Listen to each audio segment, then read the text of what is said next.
এবার ইসরায়েলকে কড়া হুঁশিয়ারি বার্তা দিয়েছেন ইরানের পররাষ্ট্রমন্ত্রী আব্বাস আরাগচি। ইরানে ফের হামলা চালালে কী পরিণতি হতে পারে তা নিয়ে সতর্ক করেছেন আব্বাস। আর এ খবর প্রকাশ করেছে ইরান ইন্টারন্যাশনাল।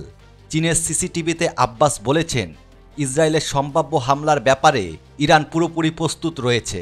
ইরানের পররাষ্ট্রমন্ত্রী বলেছেন, আমি আশা করি ইসরায়েল এমন বেপরোয়া পদক্ষেপ নেওয়া থেকে বিরত থাকবে। এমন পদক্ষেপ নিলে পুরো মাত্রার যুদ্ধ শুরু হবে। এদিকে ৩ জানুয়ারি ওয়াশিংটন টাইমস ও মার্কিন সংবাদ মাধ্যম এক্সিওসের প্রতিবেদনে বলা হয়েছে, বিদায়ী মার্কিন প্রেসিডেন্ট জো বাইডেন ইরানের পরমাণু স্থাপনায় হামলার পরিকল্পনা করেছেন। শুধু পরিকল্পনাই নয়, প্রস্তুতি নিতেও শুরু করেছে। প্রতিবেদনে বলা হয়েছে, ইরান পরমাণু অস্ত্র ব্যবহার শুরু করলে যুক্তরাষ্ট্রের প্রতিক্রিয়া কী হতে পারে। মূলত তা নিয়েই প্রেসিডেন্ট জো বাইডেন যুক্তরাষ্ট্রের প্রশাসনের শীর্ষ কর্মকর্তাদের সঙ্গে বৈঠক করেছেন।